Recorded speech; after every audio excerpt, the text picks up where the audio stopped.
Hallelujah. Shalom, shalom, family. Welcome to another Bible class. My name is Uziah Lewy. I'm one of the teachers of Congregation D.C.B, BINAH, located in the Red Hook section of Brooklyn, New York. Our address is 382 Hamilton Avenue, Brooklyn, New York. Praying that the Creator of heaven and earth will continue to be with each and every one of us, that the Most High will watch over us and bless us, that the Most High God will continue to bless Yisrael scattered in the four corners of the earth and all his people. Praying that the Most High God will look over those who are not doing well, who are sick at this moment. Praying for the life of our sister Jessica. Praying also for that the Most High God will heal her, that the Most High God will keep her, that the Most High God would even protect her. Also praying for the life of all those or for the health of all those who need prayer. Continue to be with our brother Zamir's mother and sister, Ima Havared's mother, praying that the Most High God will continue to be with the family of Adonia Kesquel, with the family of Chief Elquan in their loss. The Most High God will heal them. Praying for all of those who are here on this chat that might be going through something. We pray that the Most High God would heal, protect you, strengthen you. The Most High God would even give you the strength to be 100% once again. I pray that the Creator of heaven and earth will cause us all to be enlightened and to gain understanding and wisdom in the things that we do. So with that being said, I'm grateful to the Creator for my life and the life of my family, the life of my loved ones. I pray that the Most High God will continue to be with us all.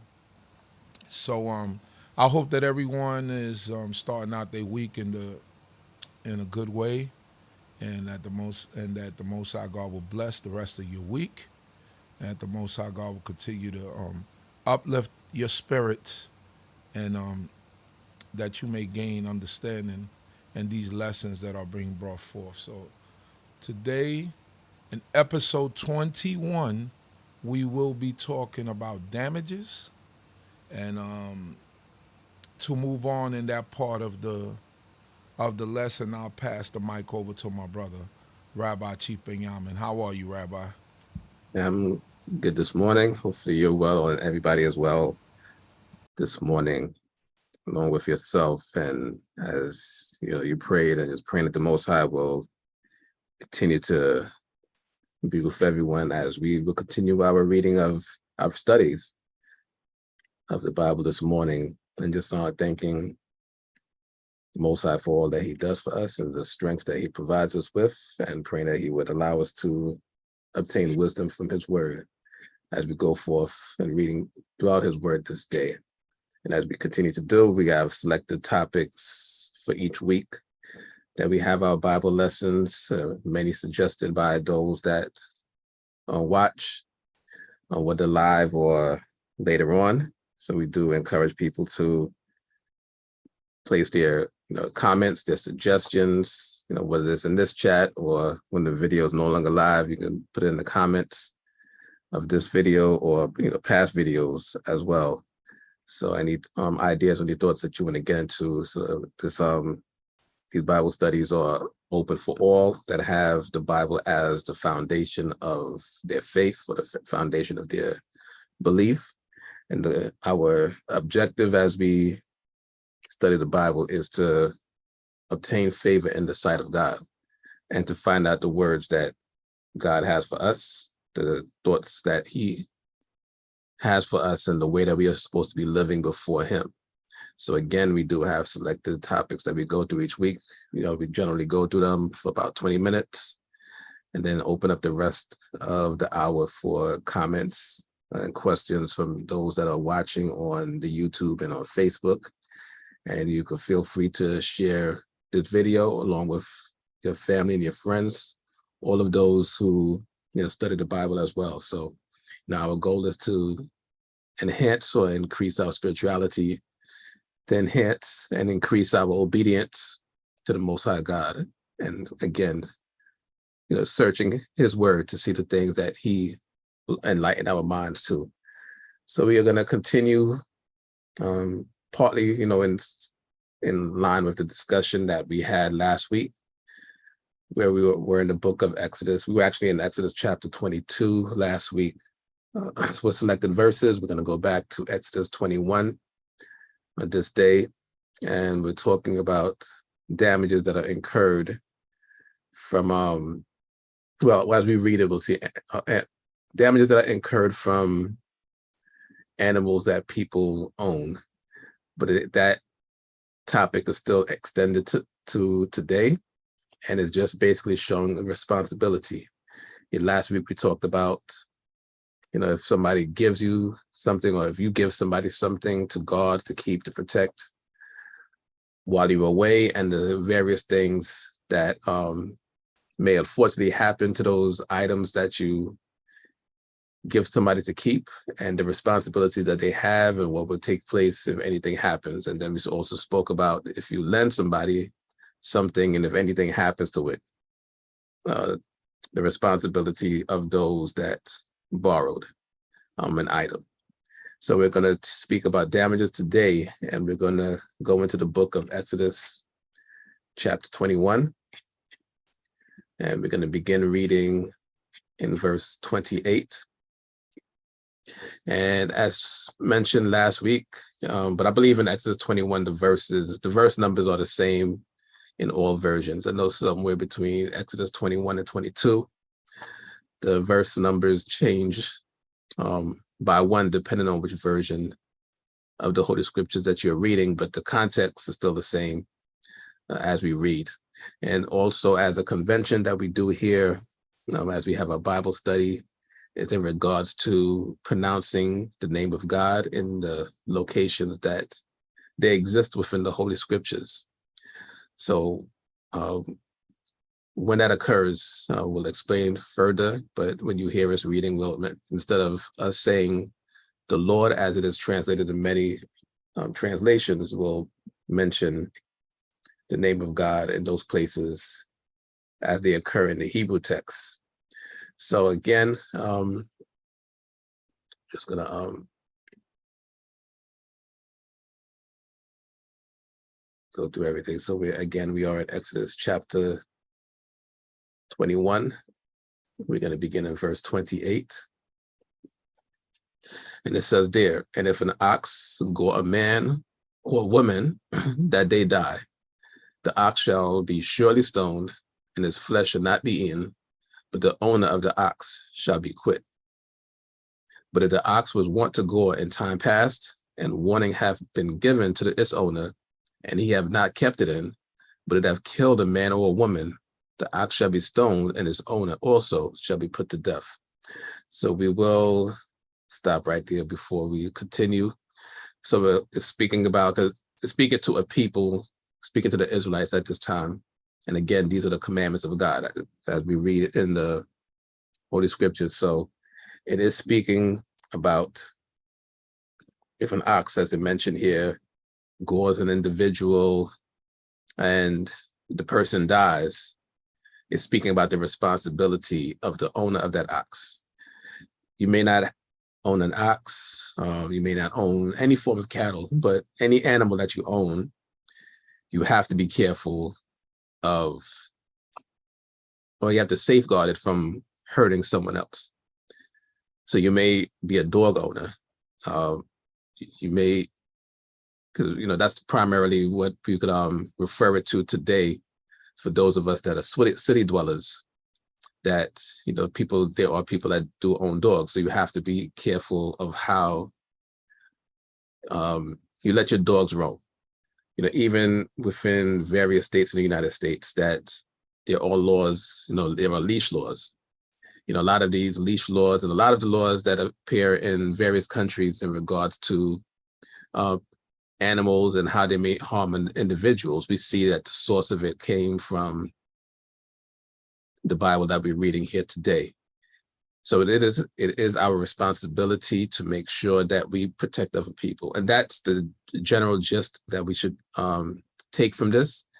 So it's speaking about a specific scenario, but we have to be careful of the animals that we own or even the things that we own that could cause harm, that could cause damage to other people. So in the case of an animal, as it mentions here, in the case of an ox, or as we mentioned here, to relate to today's time, if it is a dog and the dog mauls somebody and that individual dies, then the dog would be put to death. Of course, the eating of dogs is prohibited by the commandments of God. But so it mentioned an ox because an ox is a clean animal. Many of you have heard Chief Uziel's lesson about dietary law a few weeks ago, and I know he'll go into it again in more sectionalized discussions on it. But it mentions an ox here because people may feel that, okay, the ox was put to death, it is a clean animal, that they would be able to eat the flesh. But God is saying here that no, if the ox kill somebody, you put the ox to death and you don't even eat the flesh of that ox. But it also mentions that as it goes here, that if the ox was wont to go in the time past, and warning have been given to its owner that in the past it may have gored somebody, and that at that time the person didn't die, or if people see that the ox has a personality that it could gore someone and could cause a lot of damage and a lot of harm, and the owner of the ox was told about this in the past, and the owner didn't take the proper precautions to keep that particular ox shut in. Same thing with a dog, as we mentioned today, that people may see that the dog, it had not killed anybody yet, but people see that it has that personality, that has that spirit within it, so to speak, for lack of a better terms, that it could do something, and the owner of the dog was told about that, and the dog owner didn't do anything about that. And if the dog ends up killing someone, then the dog would be put to death, and the owner of the dog would also be put to death. Now that's part of law that we don't see here in the United States, where they would put the dog to death, but they wouldn't. There's those statutes in the United States laws that would cause the owner of the dog to be put to death. But there would be damages, of course.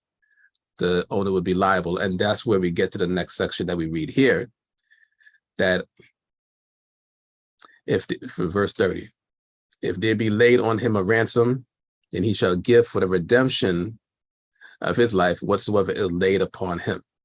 So there is an opportunity for the owner, this again is talking about the ox, but there is an opportunity for the owner of an animal, that if the animal was known to gore, known to maul in the past, and at this particular time it gored or mauled someone, that the person died, that the animal would be put to death, and the owner is also supposed to be put to death, but the owner of the animal can have a ransom laid on their life to where they can pay a sum of money in order for them to stay alive, so to speak. And again, these are some of the laws that we see here in the United States and in other countries as well, that this would be the part that is inflicted upon the owner of an animal.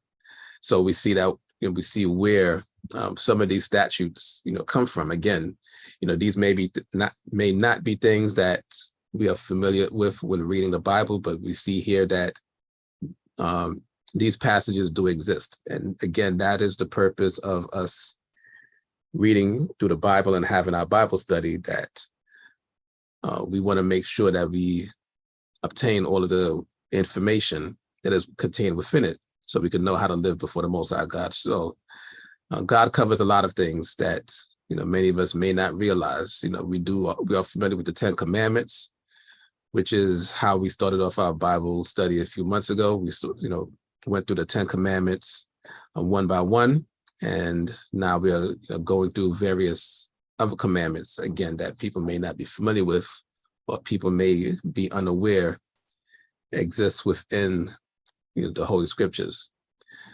Then verse 31 goes on to say, whether it have gored a son or have gored a daughter, according to this judgment shall it be done unto him. So it's basically talking about everything from verse 28 down to 30, that those would be the judgments that would be performed. Again, if an animal kills somebody, the owner of the animal, well, the animal would be put to death.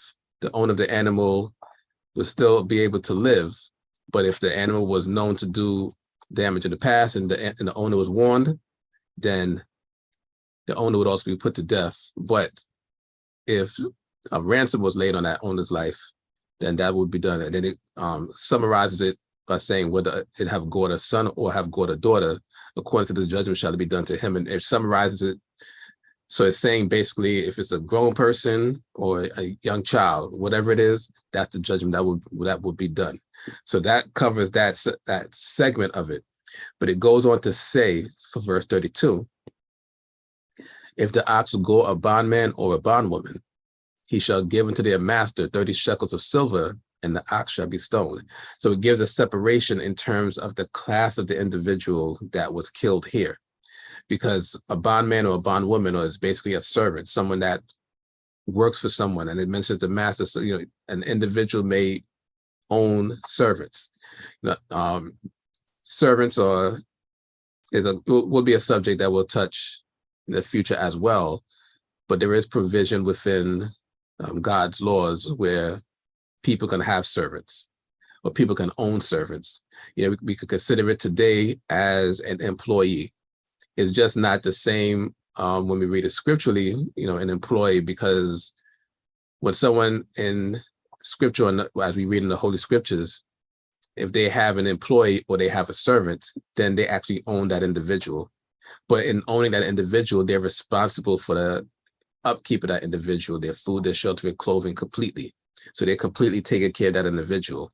And that individual that is a servant unto that master is, of course, working for them. So that's, we use the modern term of employee. We just know the employee today is you go to work, you're not owned, so to speak, by your employer, but they do have certain rules over you anyway, as being an employee for that individual or for that organization. But there is provision in the Holy Scriptures for that situation. So if the ox gores a bondman or a bondwoman, because the master of that individual is now losing out on a servant, losing out on someone that was working for them, losing out on someone that they were taking care of, that they were actually paying for, then the owner of the ox would pay 30 shekels of silver to, no, the owner of the ox would pay 30 shekels of silver to the master of that servant, because their animal killed that servant, and the ox or that animal will still be stoned or put to death. So that covers that subject in terms of animals in regards to damages and the hurt or the harm, or in the cases speaking more specifically about the killing that an animal may do to someone else. Now in verse 33 is going to go into a different subject. And if a man shall open a pit, or if a man shall dig a pit and not cover it, and an ox or an ass fall therein, the owner of the pit shall make it good. He shall give money unto the owner of them, and the dead beast shall be his. So it's now speaking about a subject to where we have to be careful of our surroundings. We have to be careful of, as it mentions here, a pit may be opened for whatever reason.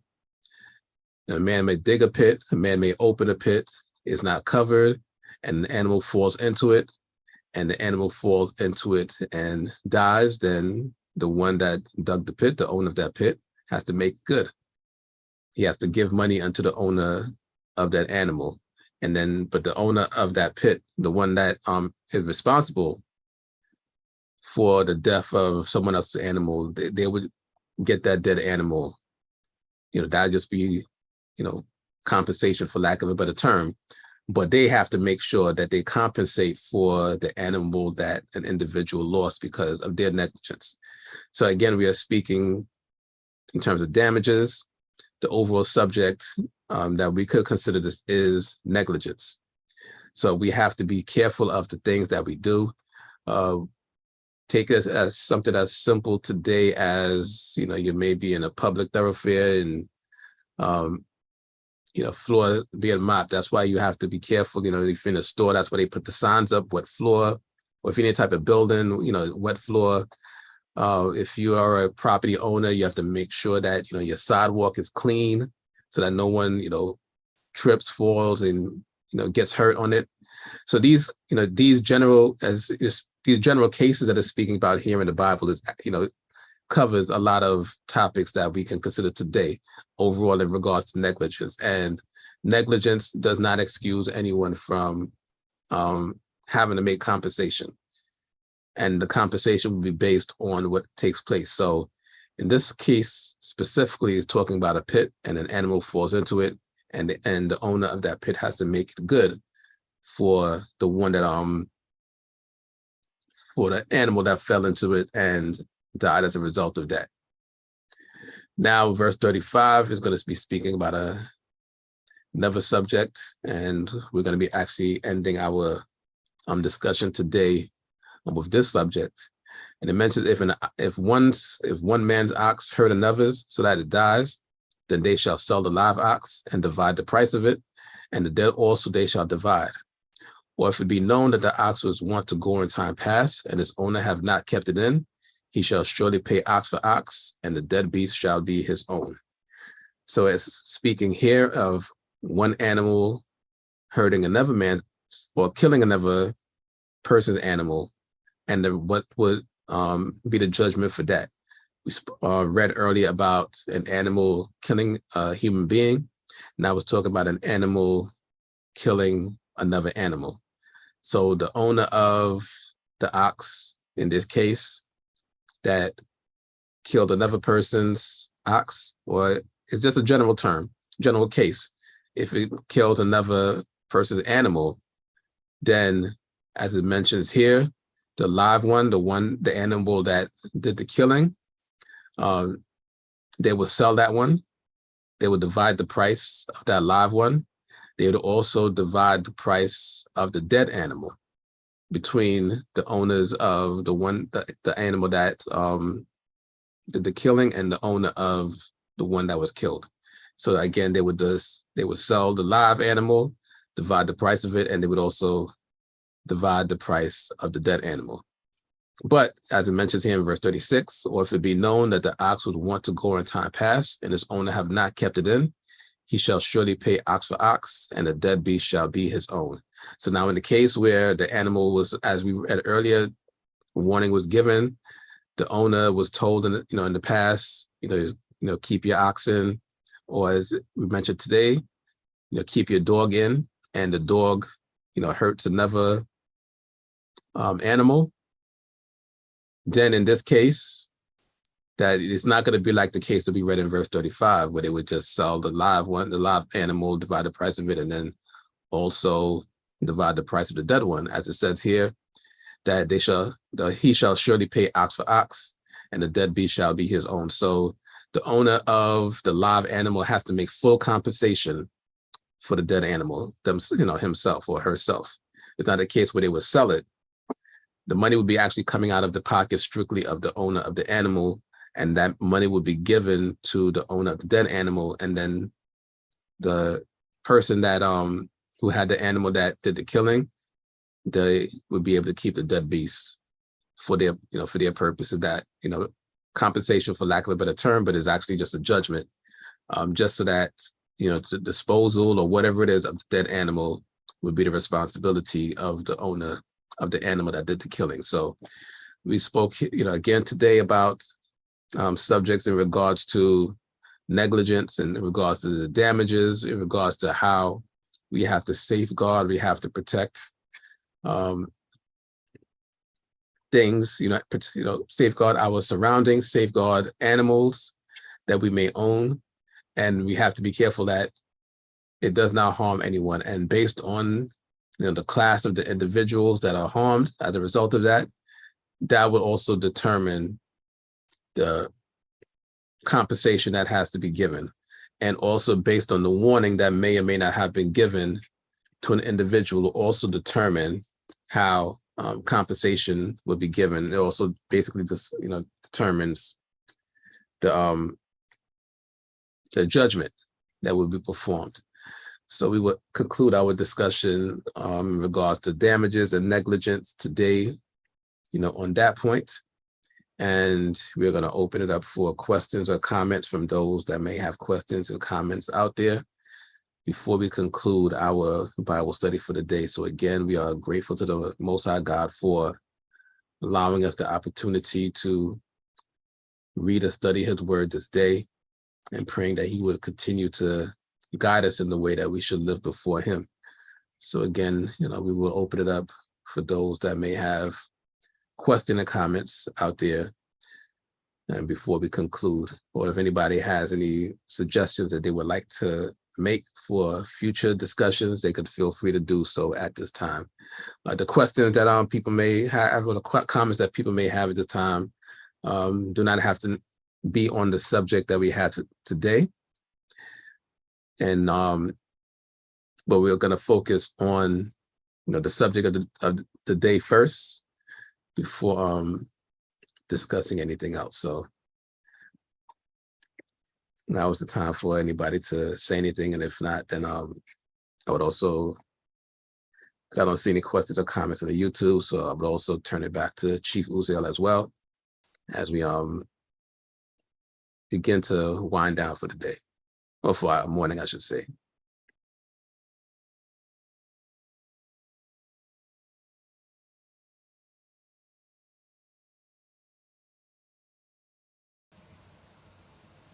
Okay. See if there's any questions or comments on Facebook. Let me check there.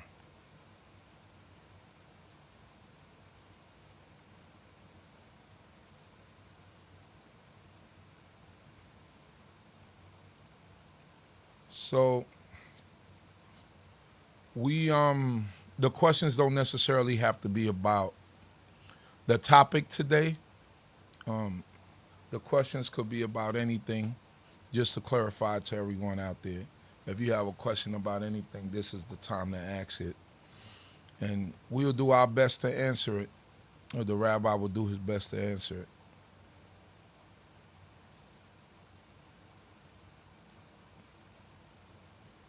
And sometimes when it comes to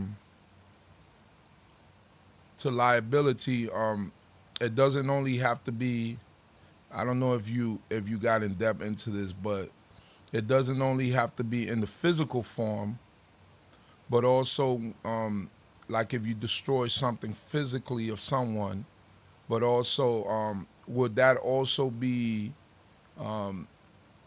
let's say, like slandering someone's name? That's destroying someone's character. Would that be almost in the same sense as property? I know it's not a physical thing. It's more of an image type thing that you're destroying. So how will you deal with something like that in terms of that, Rabbi?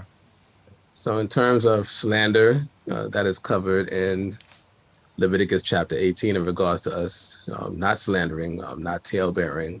Right. As it mentions there are no written judgments in regards to that. So that would be the determination of the judges. And of course, the individual that was slandered, they would have to bring up the case of slander. And then based on the damage that, was done to the individual, the judges will make a determination based on that. So as you mentioned, these are, what we read was talking about physical damages, physical things, physical property, or lives that were also harmed or taken away as in regards to someone's negligence. So the compensation could be, spelled out directly because of the literal damage that took place. So in regards to to slander, the judges would have to determine the extent of the damage that was done via the slander. Did the person, just to, give a scenario, did the person lose a job? And if they lost the job, it could be possible that the judges may rule that compensation would have to be made monetarily, because now a person lost their livelihood. And we see a lot of cases where God cares about people's livelihood and cares about the jobs that he does give us, cares about the money that he does give us. So if someone loses any form of money as regards to someone's words, then it's quite possible the judges will make a determination based on that, and the individual will have to make compensation for that time loss, whatever that time loss might be. So just to give an example of how slander could affect someone. In regards to slander affecting, because slander could affect friendships, it could affect relationships. The judges can make a determination based on the friendship or the relationship that was lost at that time based on the slander, and possibly come up with a monetary amount in regards to that. But we do read, at least two places within the scripture about the eye for eye, tooth for tooth. Basically, what is done to someone would have to be compensated for. And that's the gist of when it talks about eye for eye, tooth for tooth, and foot for foot. Of course, it wouldn't be taken literal in this case about slander, in case, in the terms of if somebody slanders someone, of course, the compensation wouldn't be that they would be slandered. The compensation would have to be made based on the slander that was done. So, that would be my answer in regards to that. That definitely would be up to the judges based on what was lost in regards to that. Oriyahu Ben Shem on YouTube writes, what is the understanding concerning redemption if the firstborn? Do they believe G to the tribe of Levi? Do they believe G to the tribe of Levi? I'm not understanding the question. They might have, the letter might be a mistake. So concerning the redemption of firstborn, I know some communities do it, some don't. But we do know that the firstborn, of course, for those that are listening, this is a different subject. So in regards to the firstborn, God mentioned from the time that the children of Israel were brought, from the time that God brought the children of Israel out of Egypt, we read this in Exodus chapters 12 and 13, that the final plague over Egypt was God passed over all the land of Egypt and killed the firstborn of the man and beast of the Egyptians. And for the children of Israel, the firstborn was saved alive, or everybody was saved alive when the children of Israel had to perform the Passover sacrifice, take the blood and put it up on the doorpost and the lintel of the homes that they were living in Egypt as God was passing over the land. So because God did kill the firstborn of the man and beast of the Egyptians, God said again in Exodus chapters 12 and 13 that all the firstborn of man and beast of the children of Israel belong unto him. So there is a redemption process for the firstborn of the sons. As it mentions, the firstborn son that opened up the womb, that there would be a 5 shekel redemption that would be given to the priests. If we read that in the book of Numbers, that is the redemption, that is the continual redemption process for the firstborn sons.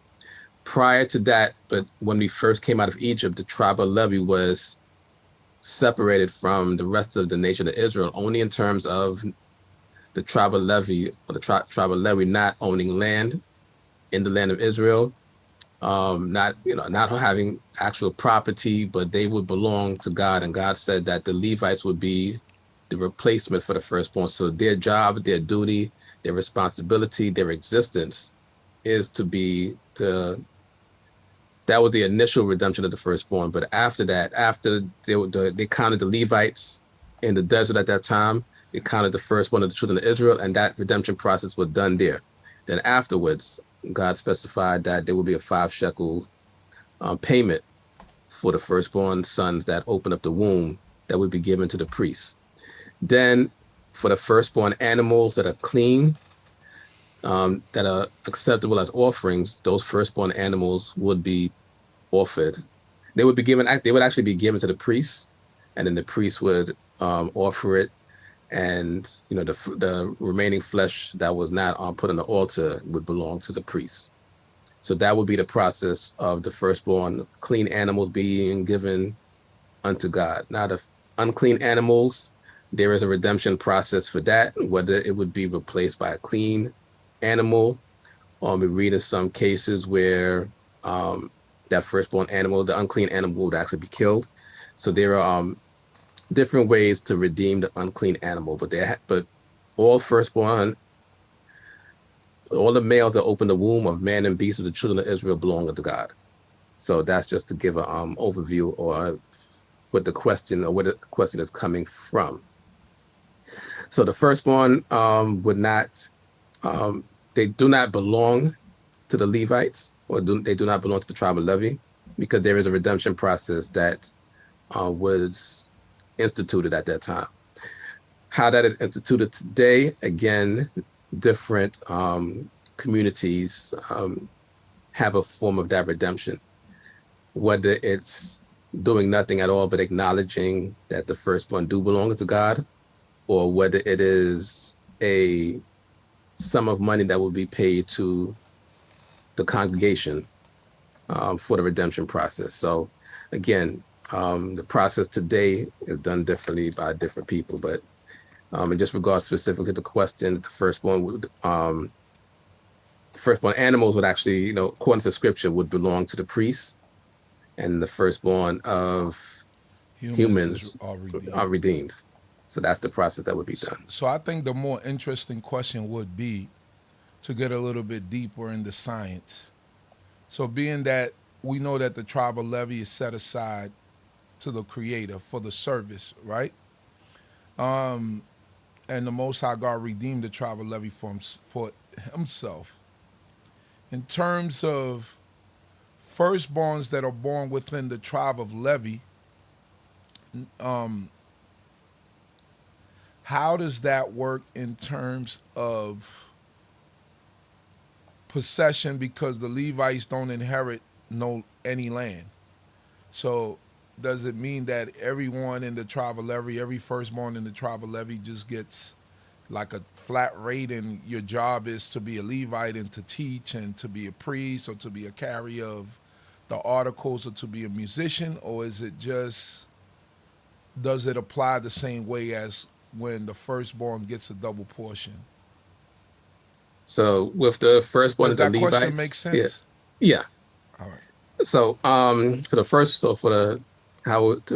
that process would start, the firstborn of the Levites, they would also be redeemed within, because again, all the firstborn would be redeemed of the children of Israel. So, Right. And that 5 shekel payment goes to the priests. So the priests, for the Levites that are not priests, they will still be able to do that. They will still be able to, or the parents, I should say, of that male child will be able to give the 5 shekels to the priest. What happens to the firstborn of a priest? That probably be a whole different discussion, which is not even written in scripture. But not only a priest but a Levite, do they get how does the inheritance thing work when they don't have no land to inherit? Right. Yeah. So being that, right. So that's for the second part. So the redemption could take place. Now, in terms of the inheritance part, being that the Levites don't have an inheritance at all, so yes, the firstborn of the Levites would not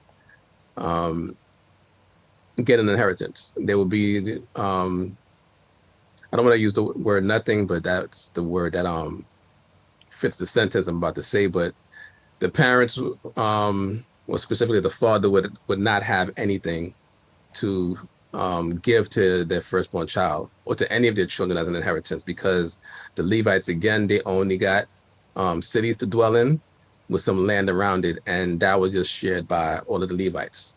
The city itself and the land around it was shared by all Levites. So Levite fathers didn't have anything specifically to give to their children as an inheritance. That's interesting. I mean, that's a deeper discussion for something, for another subject, and I could turn it into something else. Well, in terms of those who serve God, who join the people to God, then that tells us that I don't think they lived in a poor state, but they didn't live in a. I don't think they lived like in how would I say it?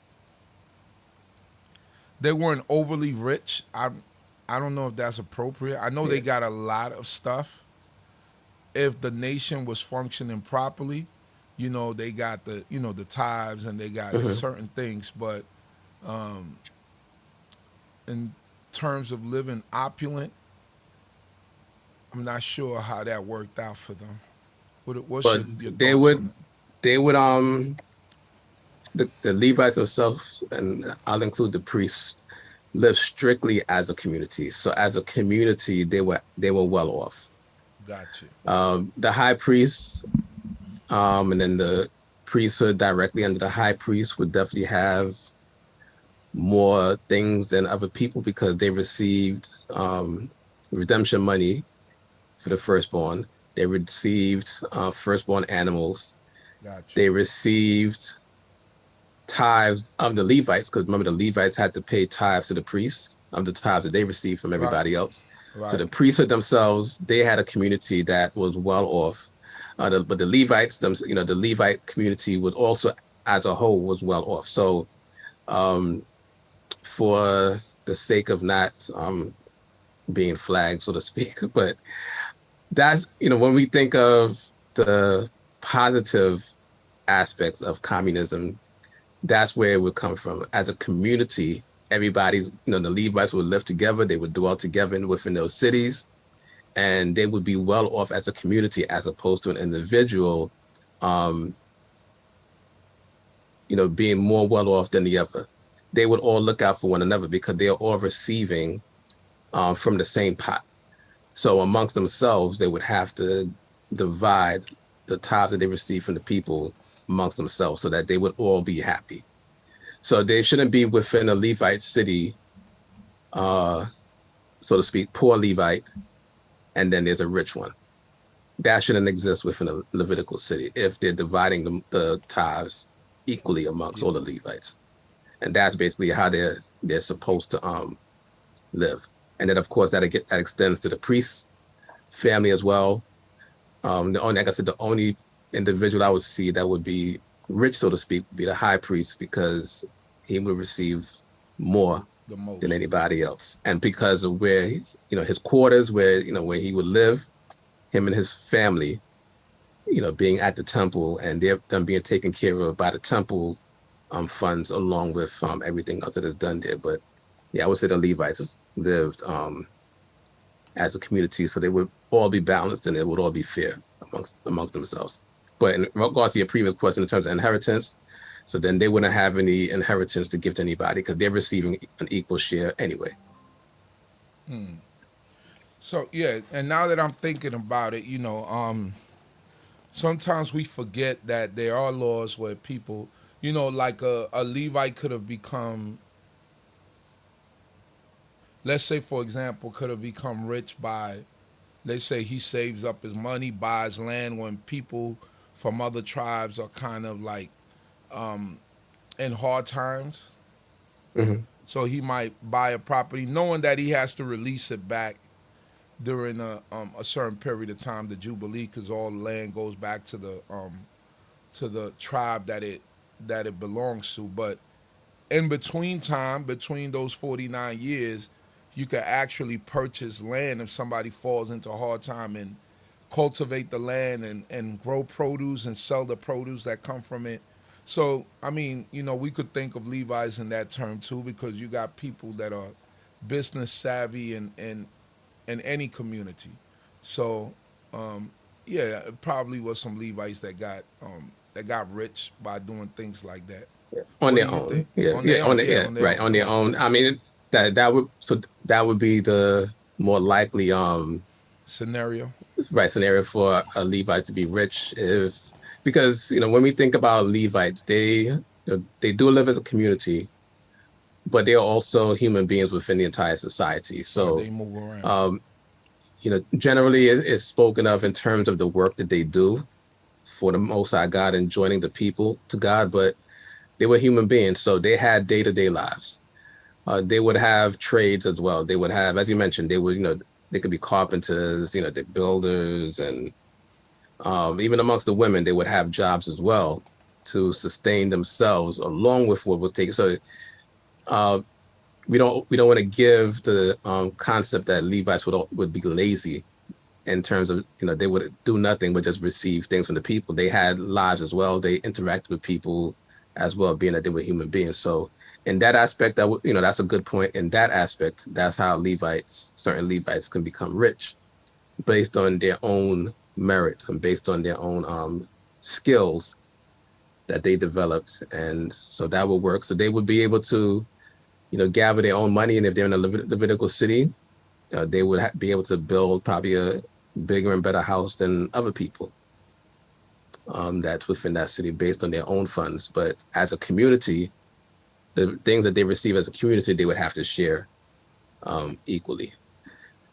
Now, a rich Levite, again, being that they're living in a community, there'll probably be some, and these would not be laws of God because they're not written, but there would probably be some traditions and statutes within a Levitical city in terms of, okay, if you have a rich Levite, then the tithes that come in and, you might need to ease up a little bit because we know that you got it.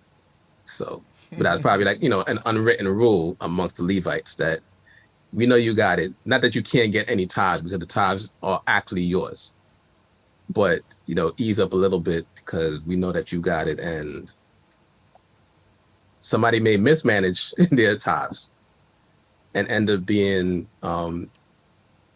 less well off because they mismanaged what came in. So, it can basically go either way, but they're supposed to live as a community and share equally. Well, I would push back a little bit on that because even if he was well off and he was rich, you can't tell him that he can't get what's allotted to him by God. This is what Yeah. is allotted to him by God. Like, so whether he's a millionaire, but he still has to get this stipend, this whatever it was monthly, this $1,000, $1,500 monthly. Now it's up to him whether or not he say, nah, I don't need it. Give it, I want to give it to someone else. So, put it back in the fund for those who are poor and needy. You know, that's for him to make Yeah. that decision. I don't think they would tell him you need to ease up because you rich. So ease up on getting your monthly stipend or what, however they broke it down. That would be a statute that they would have to discuss amongst themselves. Because again, the tithes go to the Levites. So if there's a head of that city or cities, so to speak, within the territory, it does belong to everybody. So I'm not saying that it does that, but amongst themselves, they might have some sort of unwritten code that'd be like, and when I say ease up, not that they're forcing them, but they be like, have some consideration. They would have that, discussion with the rich ones, just have some But then consideration that for wouldn't be everybody just else. weights and balance. It goes back Yeah. to Torah, right? Torah teaches Torah.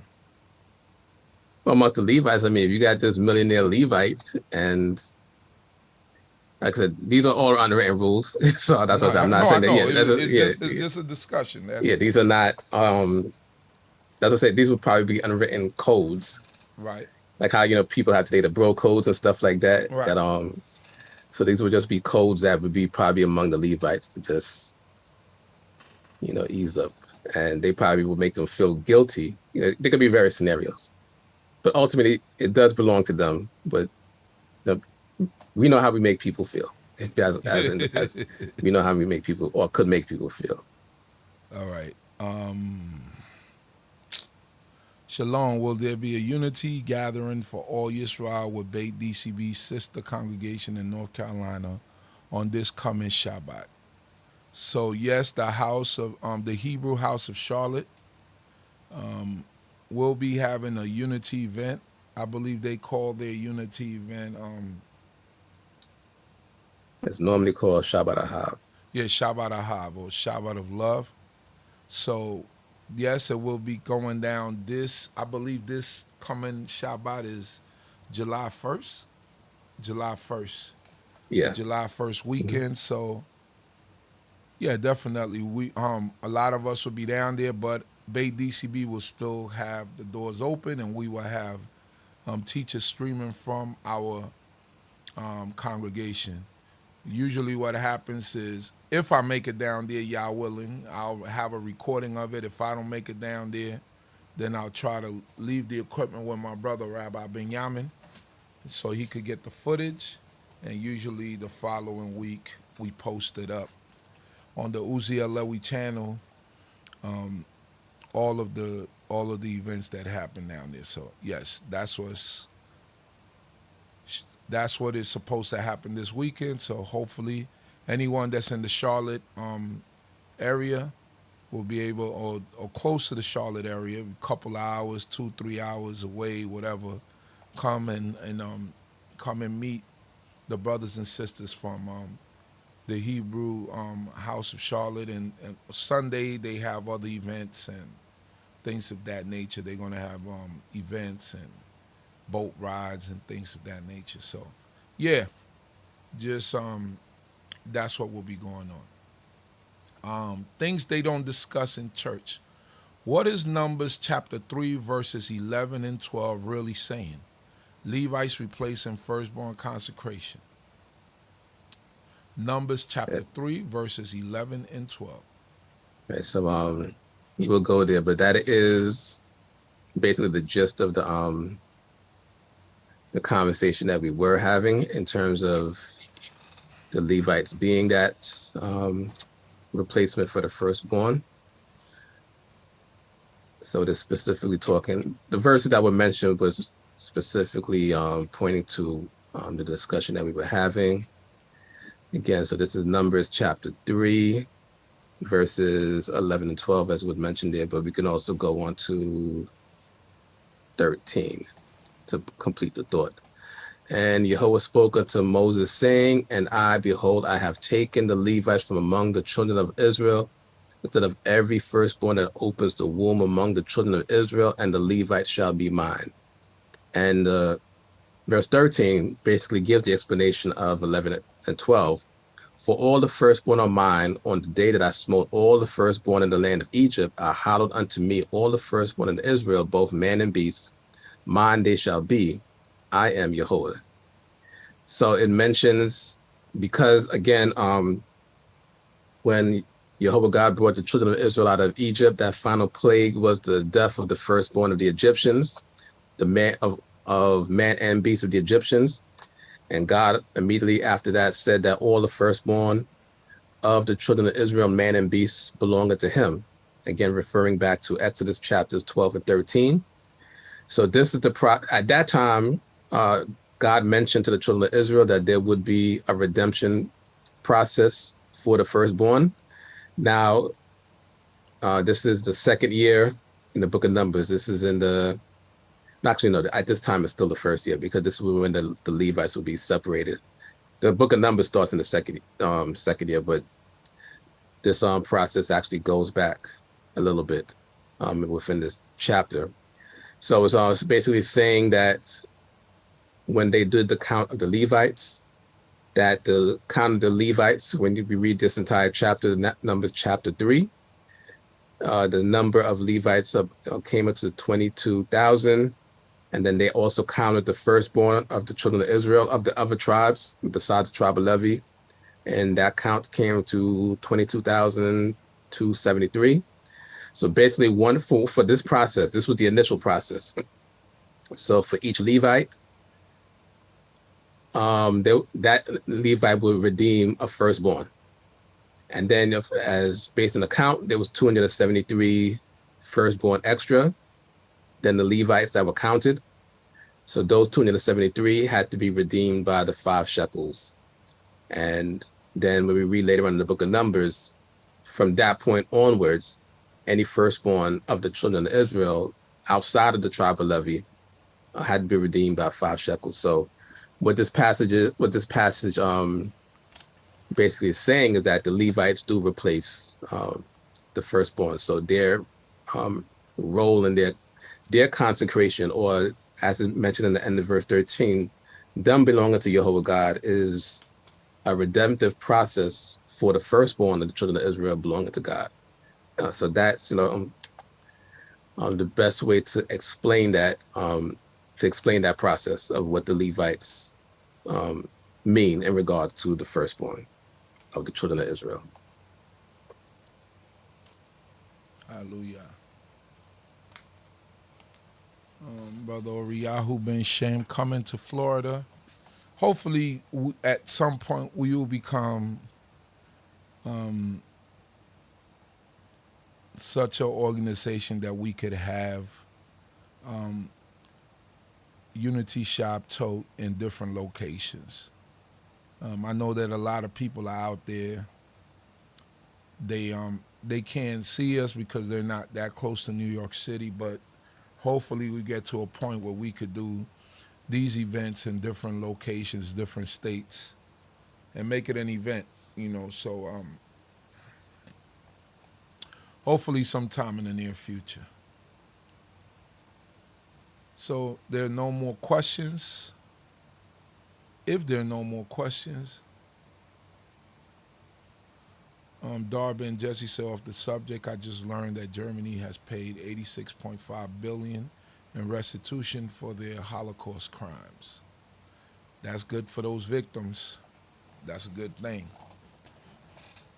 And we need to start working on our families, and our people need to start, or the U.S. needs to start working on the reparation for slavery. So, but that's a whole nother topic for another day. And it's Certain very subject. Certain states are instituting their own ways of restitution. reparation. Yes, okay. Different states have different ways. One of the reasons why is just to throw it in there. It is a complicated subject. We know that based on slavery, there is reparation that is owed, a restitution that is owed. It becomes a complicated subject because there are many U.S. citizens that were not born in the United States, or their descendants were not. Right. So as a result of that, it becomes complicated in terms of how do you compensate for that, and that can become a big dividing factor amongst our community if reparations were to be given.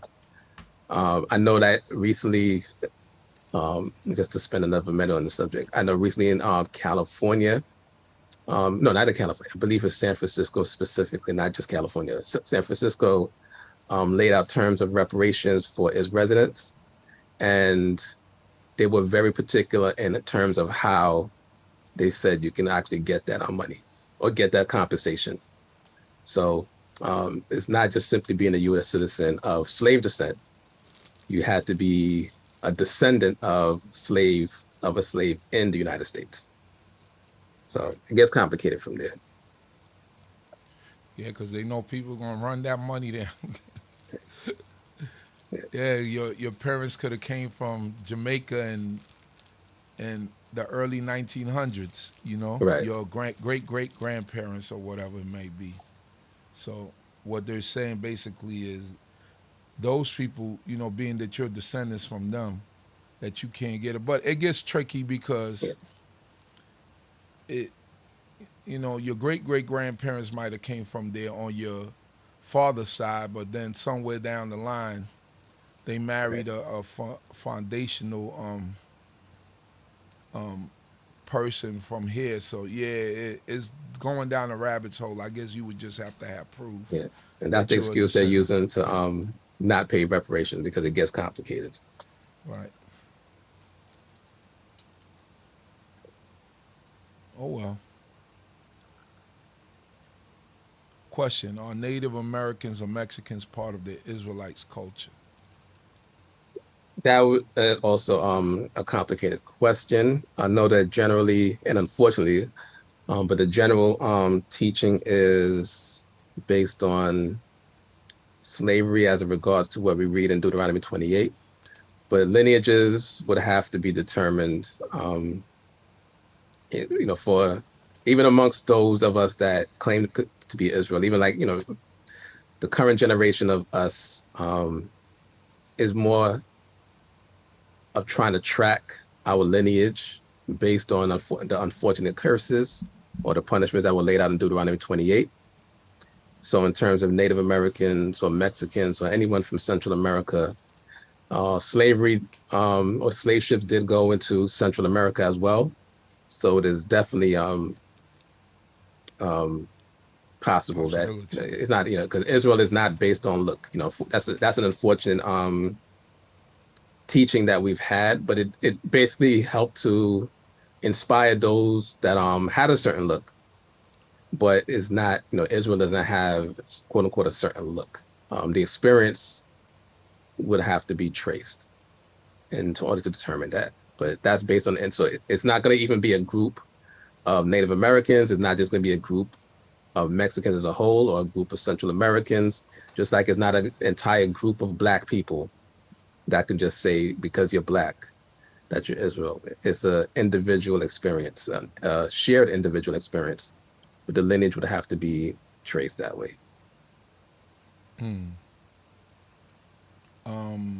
Things they don't discuss in church.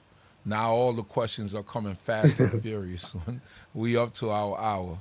Why no damages or punishment if a slave master beats a slave, but he doesn't die? Exodus 21, verses 20 to 21. So in that case, let's delve into that a little bit more. Exodus 21.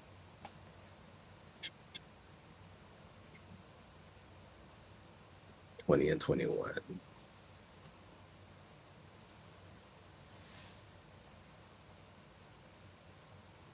So, which states, and this would be being that these are the chapters that we are actually going into, we most likely get more in depth in a couple of weeks.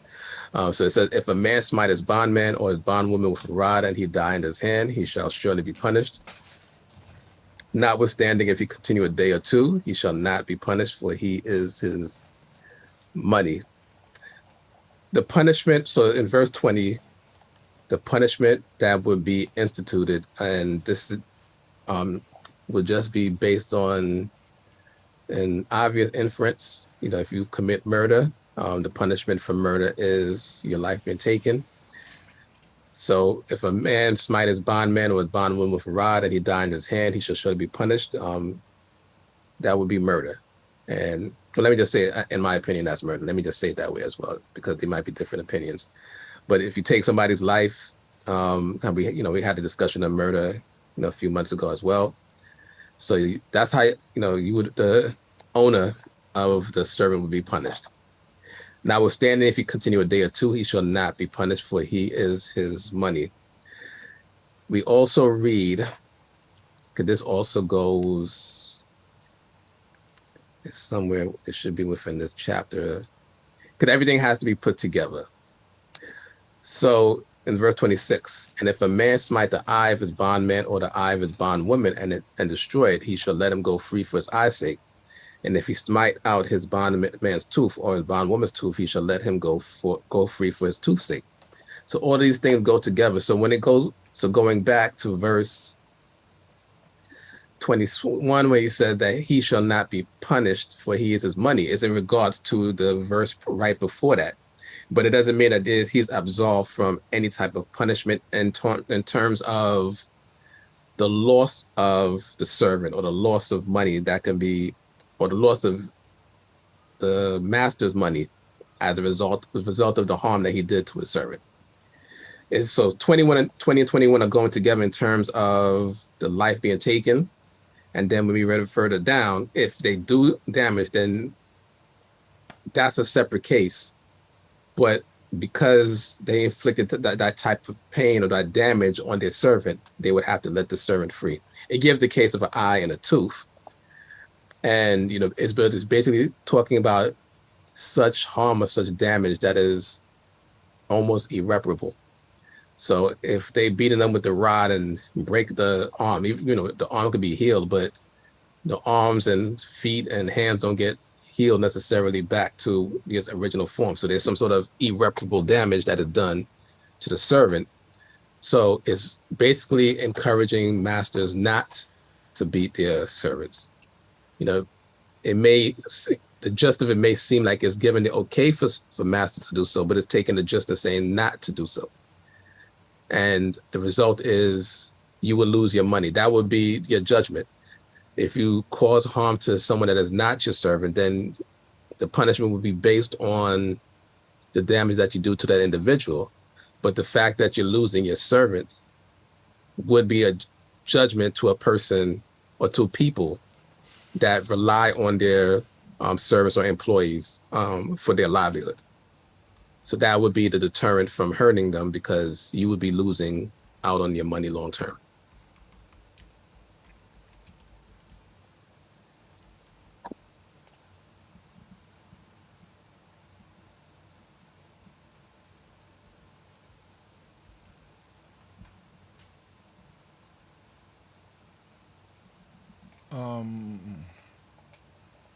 I think that's pretty much it.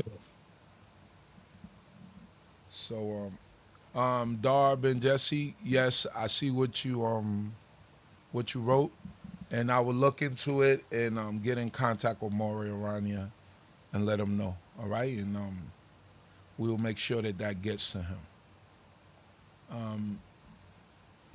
So it seems like we've come to the end. No more questions. See that the room started filling up now at the end, but yes, giving glory to the Most High King of the universe once again for another day, for another Bible study. We hope that you've been enlightened, and we hope that the Most High God will shine His light upon you, the light of wisdom and understanding, and that you're able to take in what is being taught.